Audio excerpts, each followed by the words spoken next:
రేవంత్ రెడ్డి వ్యాఖ్యలకు కేంద్ర మంత్రి కిషన్ రెడ్డి స్ట్రాంగ్ కౌంటర్ ఇచ్చారు. తాను పదవుల కోసం పార్టీలు మారి కాళ్లు పట్టుకునేవాడిని కాదన్నారు. ఏనాడు పదవుల కోసం తప్పించింది లేదన్నారు. రేవంత్ రెడ్డి వ్యాఖ్యలు దిగజారుడుతనానికి నిదర్శనమన్నారు. కాంగ్రెస్ ఇచ్చిన హామీలపై రేవంత్ మాట్లాడాలి అంటోన్న కేంద్ర మంత్రి కిషన్ రెడ్డితో మా ప్రతినిధి రాజేష్ ఫేస్ టు ఫేస్.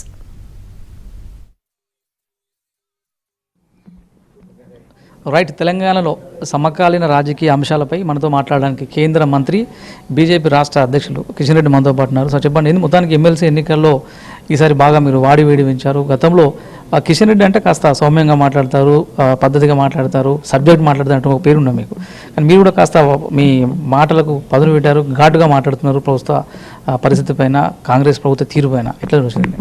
నేను గత అనేక సంవత్సరాలుగా పద్ధతితోటే మాట్లాడుతున్నాను, ఇప్పుడు కూడా పద్ధతితోటే మాట్లాడతాను, భవిష్యత్తులో పద్ధతితోటే మాట్లాడతాము. కాబట్టి మేము ఇప్పుడు మాటల్లో పదును పెరుగుతుంది. ఈరోజు అబద్ధాలు మాట్లాడుతూ ఉంటే, వాస్తవాలకు విరుద్ధంగా మాట్లాడుతూ ఉంటే, బుర్ర తగులుతూ ఉంటే, సంబంధం లేని విషయాలు మా మీద తోసేస్తూ ఉంటే, బట్టగాల్చి మొక్క మీద వేస్తే జవాబు చెప్పాల్సినటువంటి బాధ్యత రాజకీయ కార్యకర్తగా, ఒక ప్రజాప్రతినిధిగా నాకున్నది. కాబట్టి వాళ్ళు ఏ రకంగా మాట్లాడో వాళ్ళకి జవాబు చెప్పే ప్రయత్నం చేస్తూ ఉన్నాను. నిన్న కూడా మీరు మీడియా సమావేశాన్ని ఏర్పాటు చేస్తూ మీ రాజకీయ జీవితంలో ఏ పార్టీ మారలేదు, ఏ కండువా మోయలేదు, కేవలం ఈ దేశ భవిష్యత్తును దృష్టిలో ఉంచుకొని జాతి కోసం జెండాను ఎత్తుకున్న లీడర్గా ఎదిగిన తప్పితే రేవంత్ రెడ్డి లాగా పార్టీలు మారే పరిస్థితి నాకు లేదు, మోకాళ్ళ సోనియా గాంధీ దగ్గరికి వెళ్ళి నేను మోకరిల్లి పదవి తెచ్చుకున్నట్టు కూడా కాస్త కొన్ని కీలకమైనటువంటి కామెంట్ చేశారు. అంటే ఎందుకు మీరు కేంద్ర మంత్రిగా ఉన్నటువంటి మిమ్మల్ని ముఖ్యమంత్రి హోదాలో విమర్శించిన మాటలు మీరు పర్సనల్గా ఏమైనా తీసుకున్నారా, రాజకీయంగా మాత్రమే తీసుకున్నారా? ఆయన పర్సనల్ విషయాలు మాట్లాడారు. నేను ఎక్కడ కూడా ఏ రోజు కూడా ఈ రోజు వరకు కూడా రేవంత్ రెడ్డి మీద కానీ లేకపోతే ఇంకొకరి మీద కానీ వ్యక్తిగత విషయాలు మాట్లాడాను. ఆయన వ్యక్తిగతంగా దాడి చేసేటువంటి ప్రయత్నం. మేము ఎన్నికల ప్రచారానికి వెళ్ళి విస్తృతంగా తిరుగుతున్నాము, ఆయనకు బాధ అనిపిస్తుంది. మేము వెళ్ళినా కూడా ఎక్కడ కూడా రేవంత్ రెడ్డి వ్యక్తిగతంగా రేవంత్ రెడ్డి విషయంలో మాట్లాడలేదు. ఏదైతే ప్రజలకు హామీ ఇచ్చారో ప్రజా సమస్యల మీద మేము ప్రభుత్వాన్ని నిలదీసేటువంటి ప్రయత్నం చేశాము. అది మా బాధ్యత. ప్రతిపక్ష పార్టీగా ఎన్నికలకు ముందు కాంగ్రెస్ పార్టీ వైఫల్యాలను లేవనెత్తాల్సినటువంటి బాధ్యత మాకున్నది. ప్రజల దృష్టిలో ఆ దిశలు తీసుకెళ్లి ఈ రకంగా ప్రభుత్వం ఈ విషయాల్లో హామీ ఇచ్చింది, ఇవి అమలు చేయడం లేదు, కాబట్టి భారతీయ జనతా పార్టీని ఆశీర్వదించాలని కోరుతున్నాం. ఆ విషయంలో ఆయనకు బాధపడి వ్యక్తిగతంగా కిషన్ రెడ్డి దుర్మార్గుడు, ఆయన నోటికొచ్చినట్టు మాట్లాడినప్పుడు నేను నీలాంటి వ్యక్తిని కాదు, నేను వ్యక్తిగతంగా మాట్లాడే వ్యక్తిని కాదు, నన్ను విమర్శించేటువంటి అర్హత నీకు లేదు, నువ్వు అనేక పార్టీలు తిరిగి వచ్చావనే విషయాన్ని నేను మాత్రమే చెప్పాను తప్ప ఆయన ఎప్పుడు కూడా నిన్న కూడా నేను వ్యక్తిగతంగా మాట్లాడలేదు. సార్, రాజకీయాల్లో గెలిపోవడంలో సహజం, ఇది మీకు కూడా తెలిసినటువంటి అంశమే. ఈ ఎమ్మెల్సీ ఎన్నికలను రాష్ట్ర ప్రభుత్వాన్ని పెద్దగా ప్రభావితం చేయలేదని చెప్తూనే మీ పైన మాటలు దాడి చేస్తూ ఎదురు దాడి దిగుతుంది కాంగ్రెస్ ప్రభుత్వం కావచ్చు, బీఆర్ఎస్ పార్టీ కావచ్చు. మీరు ఇద్దరు ఒకటే అని వాళ్ళిద్దరు ఒకటే అని మీరు. దీన్ని ఎట్లా చూడవచ్చు? ఇది గ్రాడ్యుయేట్లు కావచ్చు, పట్టభద్రులు కావచ్చు, నెగిటివ్గా తీసుకునే అవకాశం లేదా? మోర్ మీకు ఎందుకు ఓటేయాలంటే మీరు ఏం చెప్తారు భారతీయ జనతా పార్టీ? మేము ఎప్పుడు కూడా లక్ష్మణ రేఖ దాటం. మేము ఎప్పుడు కూడా నైతిక విలువలు కట్టుబడి ఉండేటువంటి పార్టీ మాది. మేము ఎప్పుడు కూడా అనవసరంగా ఎవరి మీద ఆరోపణ చేయను. నా వ్యక్తిగతంగా నాకు సంబంధించినంత వరకు నిన్న కూడా నేను ఎప్పుడు కూడా ఆరోపణ చేయలేదు. అసలు తెలంగాణను కిషన్ రెడ్డి అడ్డుకుంటున్నానని అంత పెద్ద మాట, అంత పెద్ద అపవాదు, అంత పెద్ద అబద్ధము మరి ఒక ముఖ్యమంత్రి స్థాయి వ్యక్తి మాట్లాడాల్సినట్టు తగమా? అది నువ్వు తెలంగాణ అభివృద్ధికి లాభం చేకూరుతుంది, ఆ మాటలు నష్టం చేకూడదు అర్థం చేసుకోవాలి. ఒక ముఖ్యమంత్రి స్థాయిలోని వ్యక్తి ఒక కేంద్ర మంత్రిని, క్యాబినెట్ మంత్రిని పట్టుకొని తెలంగాణ అడ్డుకుంటున్నాడని మాట్లాడితే, అబద్ధాలు మాట్లాడితే ఇది ఎక్కడైనా న్యాయమే ఆలోచన చేయాలి.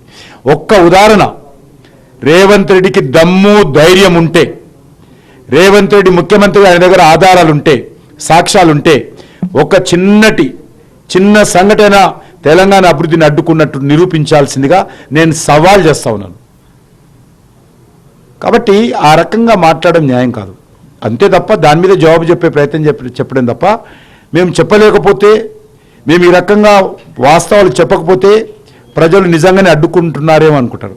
కానీ నా గురించి తెలిసినటువంటి వాళ్ళు, నేను ఇన్ని సంవత్సరాల నా రాజకీయంలో నా గురించి ఏమాత్రం అవగాహన ఉన్నటువంటి వాళ్ళు ఏ ఒక్కరు కూడా రేవంత్ రెడ్డి మాట అస్సలే నమ్మరు. రేవంత్ రెడ్డి గురించి సార్ ఏ విషయంలో నమ్మే పరిస్థితి, నా విషయమే కాదు, రేవంత్ రెడ్డి మాటలు విన్నటువంటి ఏ వ్యక్తి కూడా తెలంగాణలో రోజు నమ్మే పరిస్థితి లేదు. అన్నీ పచ్చి అబద్ధాలే. ప్రతి అసెంబ్లీకి వెళ్ళి గత ఎలక్షన్స్లో ఈ ఎమ్మెల్యే అటువంటి వాడు, నేను ముఖ్యమంత్రి గారిని జైలు పెడతా, ఈ మీద దర్యాప్తు చేస్తా, ఔటర్ రింగ్ రోడ్ దర్యాప్తు చేస్తా, పవర్ పర్చేస్ మీద దర్యాప్తు చేస్తా, ఫోన్ ట్యాపింగ్ దర్యాప్తు చేస్తా, కాళేశ్వరం మీద దర్యాప్తు చేస్తా, మేడిగడ్డ మీద దర్యాప్తు చేస్తా. ఎన్ని చెప్పారు మీరు?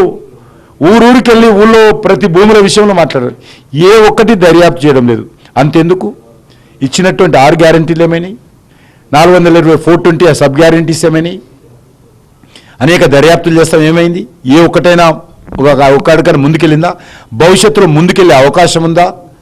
కాబట్టి ముఖ్యమంత్రిగా బాధ్యతగా వహించిన వ్యక్తి ఆయన పరిపాలన చేయడంలో అన్ని రకాల వైఫల్యం చెందాడు. కాబట్టి ఆ వైఫల్యాల నుంచి తప్పిపుచ్చుకోవడం కోసము భారతీయ జనతా పార్టీని ఈరోజు దోషిగా చూపించేటువంటి ప్రయత్నం, మమ్మలను దోషిగా ప్రజల ముందు నిలబెట్టేటువంటి ప్రయత్నం చేస్తున్నాడు తప్ప ఆయన పూర్తిగా పరిపాలనలో ముఖ్యమంత్రిగా ప్రజలకు ఇచ్చినటువంటి హామీలలో కనీసమైన పార్టీలో కానీ లేకపోతే ఆయన మంత్రివర్గంలో కానీ సమన్వయం చేయడంలో వైఫల్యం చెందాడు. మా గురించి పక్కన పెట్టండి, నీ సొంత మంత్రులు నువ్వు నియమించినటువంటి మంత్రుల సమన్వయం చేసుకోవడంలో వైఫల్యం చెందినటువంటి ముఖ్యమంత్రి ఈరోజు భారతీయ జనతా పార్టీని విమర్శించేటువంటి నైతికత ఎక్కడ జరుగుతా ఉన్నాను. అంతెందుకు, ఇన్ని రోజులుగా ప్రచారం జరుగుతున్నది కదా, నువ్వు ఆఖరి రోజు ఎందుకు వచ్చినావు? మరి ఆఖరి రోజే హెలికాప్టర్ తీసుకొని 3 ప్రాంతాల్లో ఓటర్స్ లేకుండా పబ్లిక్ మీటింగులు పెట్టి ఎవరు ఏ ఎలక్షన్స్ ఇవి? అసెంబ్లీ ఎలక్షనా, పార్లమెంట్ ఎలక్షనా? నువ్వు ఇచ్చిన ఉపన్యాసం ఏంది? నువ్వు ఎవరితో మాట్లాడుతున్నావు? వచ్చిన వాళ్ళు కనీసం 1% అయినా ఓటర్స్ ఉన్నారు అక్కడ. నువ్వు కాబట్టి ఏ మాత్రం అవగాహన లేకుండా ఈరోజు ఢిల్లీ నుంచి చెప్పారు కాబట్టి, ఢిల్లీ నుంచి బెదిరించారు కాబట్టి ఆఖరి రోజు హెలికాప్టర్ తీసుకొని ప్రచారం చేస్తానికి వచ్చావు. వచ్చి తిట్టాలి కాబట్టి, ఢిల్లీలో మెప్పు పొందాలి కాబట్టి, బీజేపీని తిడితేనే ఢిల్లీలో నీకు మెప్పు పొందుతుంది కాబట్టి ఢిల్లీలో మెప్పు పొందడం కోసం బీజేపీ మంత్రులను, మోడీ గారిని, కేంద్ర మంత్రులను అందరినీ ఇష్టారాజ్యంగా తిట్టిపోయావు. అది రికార్డు పంపించుకొని అగో నేను తిట్టాను, నేను ప్రచారానికి పోయాను, నాదేం లేదని చెప్పుకోవడం కోసం ఇవన్నీ చేస్తున్నటువంటి డ్రామాలు. కామారెడ్డి బీసీ డిక్లరేషన్ ఎట్లా చూస్తారు? ఆయన ఇచ్చినటువంటి హామీ ప్రకారము బీసీలకు 42% రిజర్వేషన్ అమలు చేయాలని కోరుతా ఉన్నాం. నెంబర్ 1. బీసీ జనాభా సేకరణను సమర్థిస్తున్నాం. నెంబర్ 2.